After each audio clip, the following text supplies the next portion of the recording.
Hello children, good morning. How are you all, my dear cadets? Very good. Today's session, what are we going to do? The questions and answers of the lesson, The Summit Within, Chapter 5 from the book Honeydew. Let's begin. Comprehension check, page 80. Question 1. Standing on Everest, the writer was overjoyed, very sad, jubilant and sad. Choose the right answer, children. You have to choose the right answer. Okay, children? So, next question.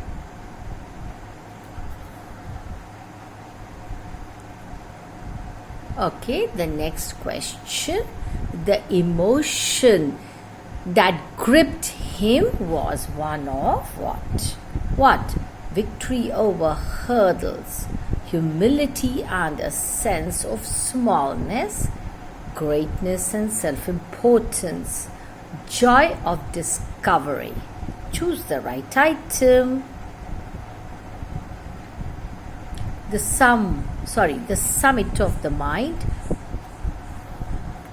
The summit of the mind refers to great intellectual achievements, the process of maturing mentally and spiritually, overcoming personal ambition for common welfare, living in the world of thought and imagination, the triumph of mind over worldly pleasures for a noble cause, for a fuller knowledge of oneself. Mark the items not relevant. Answers, jubilant and sad. Second, humility and a sense of smallness. So first we had the questions, now the answers. Third, a fuller knowledge of oneself. Okay, working with the text, page number 81. Answer the following questions. What are the three qualities? What are the three qualities that played a major role in the author's climb? The three qualities that ensured the success of the author were endurance, persistence, and willpower. Why is adventure, which is risky, also pleasurable? Mountain climbing is a great adventure, but it is also risky. It is a great challenge, and a doing challenging job is in itself pleasurable. It gives immense joy to the doers. What was it about Mount Everest that the author found irresistible? He could not resist. Mount Everest attracted the author because it is the highest and the mightiest, and has defied many previous attempts. It takes the last ounce of one's energy. One does not climb for fame alone. What does one do it for, really? Conquering summit is a great physical achievement, but more than that, it gives the climber the emotional and spiritual satisfaction. It satisfies man's eternal love for adventure. Fifth, he becomes conscious in a special manner of his own smallness in this large universe. This awareness defines an emotion mentioned in the first paragraph. Which is this emotion? The emotion of humility. Being humble. That is, being humble. What were the symbols of reverence left by members of the team on Everest? The author left on Everest a picture of Guru Nanak. Rawat left a picture of goddess Durga. Fudoji, what did he leave? He left a relic of the Buddha. Edmund Hillary, being a Christian, buried a cross under the rock. All these were symbols of reverence for God. That is, they paid their respect. What, according to the writer, did his experience as an Everester teach him? The experience of having conquered Mount Everest changed him completely, made him realize his own smallness compared to the vastness of the universe. Write a sentence against each of the following statements. Your sentence should explain the statement. You can pick out sentences from the text and rewrite them. The first one has been done for you. The experience changes you completely. One who has been to the mountains is never the same again. Very true.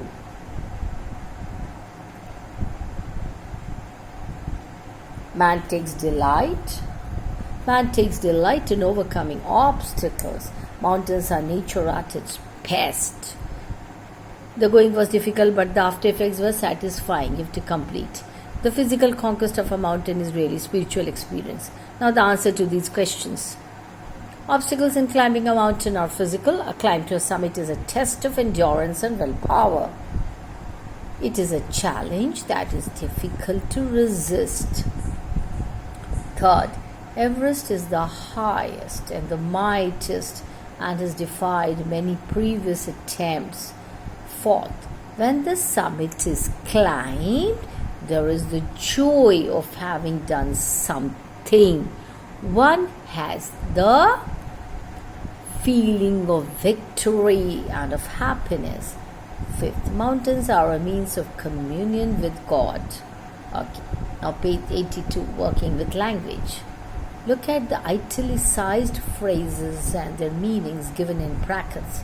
Mountains are nature. Nature's best form and appearance at its best.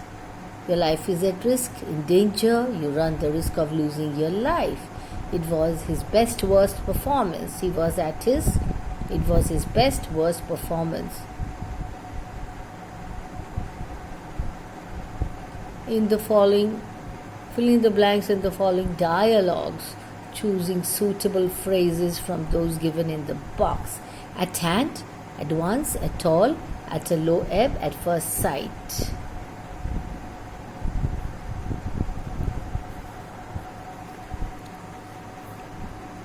Teacher, you were away from school without permission. Go to the principal. What? You have to fill in the blanks, okay, using the phrases given there. Okay, now answer. Okay, these are the questions, sorry. Please read the questions very carefully. I hope you're going through the questions very carefully. See, it's given there, use such in the phrase. Read the questions very carefully. Now the answers, children. At once, at all, at first sight, at such a low ebb, at hand.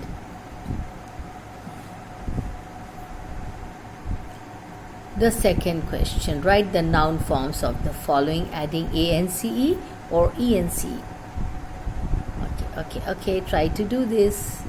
It's very easy. Come on, write down the answer. Did you get it, children? Okay, let's have a look at the answer.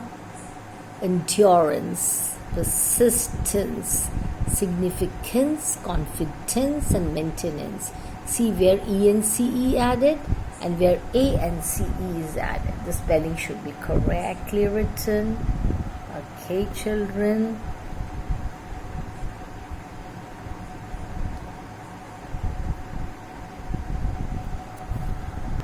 Look at that, children. That's the third question. You have to match A with B. So, which word goes with remote, far away? Means method, dominant, prominent, formidable, difficult to overcome, overwhelmed, be overpowered. Okay, fill in the blanks with appropriate words from under A. Read the questions very carefully. Go through the questions very carefully. Are you reading it? Yes, please read it. So that's the fourth and the fifth. Again, I'll show you. See, look at this. Read the question very carefully. This is A, okay?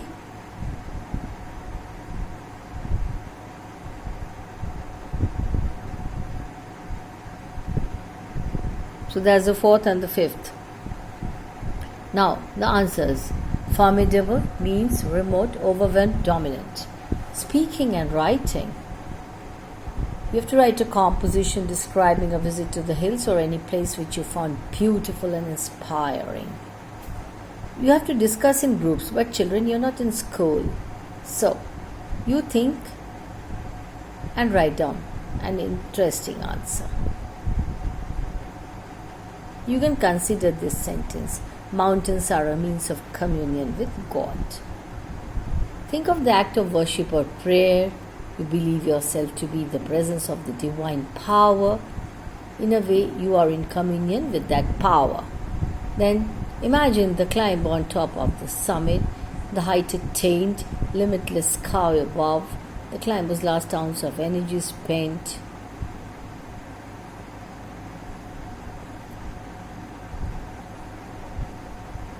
Humility, peace, very important. The majesty of the mountains does bring you close to nature and the spirit of joy that lives there.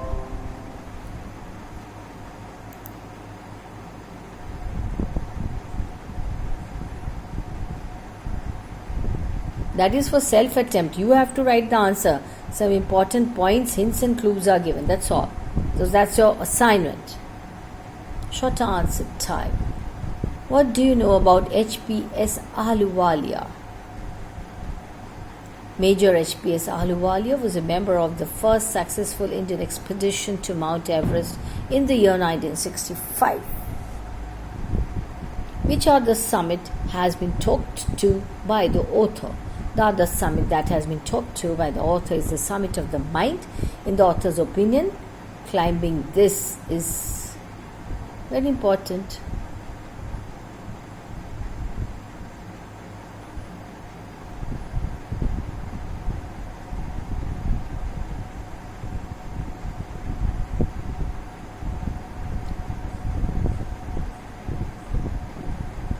Why do people climb mountains? So climbing this gives pleasure. Why do people climb mountains? Yes, what's the reason? People climb mountains because it is a difficult task. They take delight in overcoming obstacles. The obstacles in climbing a mountain are physical, yes. A climb to a summit means endurance, persistence and willpower. The demonstration of these qualities is exhilarating. How does author view mountains? The author finds great joy in the company of mountains. He feels miserable in the plains. Their beauty and majesty pose a great challenge. The author believes that mountains are means of communion with God. Yes. What features of Everest did draw the author to it? Its aloofness, might, and ruggedness drew the author to it. The difficulties that the author encountered on the way also were taken by him as challenges which he couldn't resist. Long answer type now. Why did the author climb Mount Everest? The author climbed Mount Everest because it is the highest, the mightiest, and has defied many previous attempts. Yes, very true. It takes the last ounce of one's energy. It is brutal struggle with rock and ice. Once taken up, it cannot be given up halfway because the passage back is as difficult as the passage onwards. And then when the summit is climbed, there is exhilaration, joy of having done something, having achieved something. It is as if one has won a battle, fought. It is like a battle fought and won. There's a feeling of victory and of happiness also. How does Ahluwalia explain the title of the lesson, The Summit Within? An alternate question to this could be justify the title of the story, The Summit Within. The writer was a member of the team that reached the summit of Mount Everest. It was a great achievement, but he did not feel vain or heroic. He felt that his conquest of Everest was merely a physical experience. There was another summit within every person. It was his own mind. One has to climb it also to get fuller knowledge of oneself. This exercise is difficult. It also changes one, as does standing on the summit of Mount Everest. How did Ahluwalia feel standing on the summit? Okay, he was overwhelmed by a deep sense of joy and thankfulness. Looking around from the summit, Ahluwalia told himself that his adventure, though risky, was worthwhile. The surrounding peaks looked like a jeweled necklace. It was an ennobling and enriching experience. He was filled with humanity. He thanked God and then left on Everest a picture of Guru Nanak. How does Ahluwalia describe his achievement?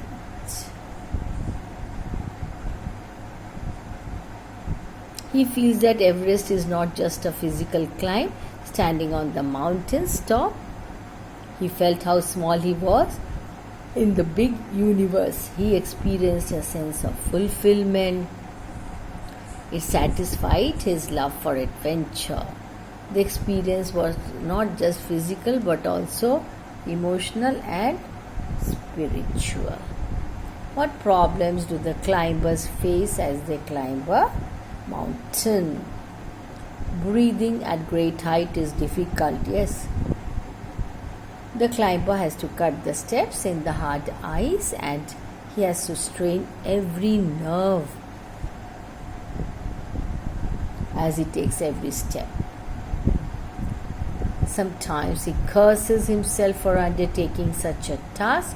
There are moments when he feels like going back for relief, but it's actually not possible. But there's something that does not let him give up the struggle. Let's have a look at the questions and these questions and answers once again.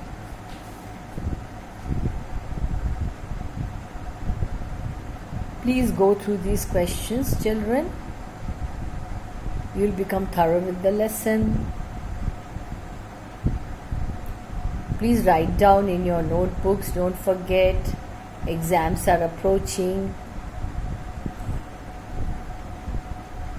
Then you have the second question. Are you reading? Are you going through? Yes, very good, children. Then we have the third question. Very interesting.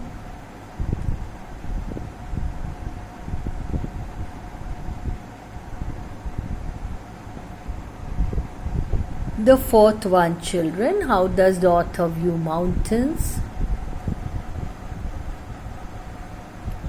I hope you are going through the questions and answers. Don't forget to write down all these questions and answers in your notebooks. Then we have the next question, children. Read the questions and the answers very carefully. All questions and answers are important from the point of view of examination. Okay, some long answer type questions and answers. Please read the questions and answers very carefully. Why did the author climb Mount Everest? That's a long answer type question. Go through the answer very carefully. I hope you are thorough with it. Yeah? So that's the answer. Okay, children, go through the story once again. Go through the questions and answers. Write down in your notebooks. That's all for this session. Have a nice day. Bye-bye.